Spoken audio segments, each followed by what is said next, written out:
বাঘুর বয়স মাত্র 2 মাস, পড়তে যাবে বার্লিনে।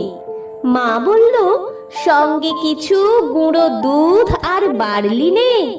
বিদেশ বিভোই রাস্তাঘাটে কে আর দেবে খাবার?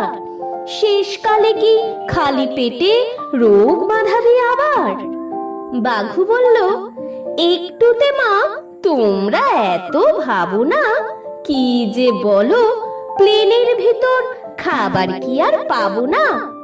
মা বলল, আসল কথা, আমরা তো বাঘ, তাই আমরা কি আর ওদের মতো চপ কাটলেট খাই?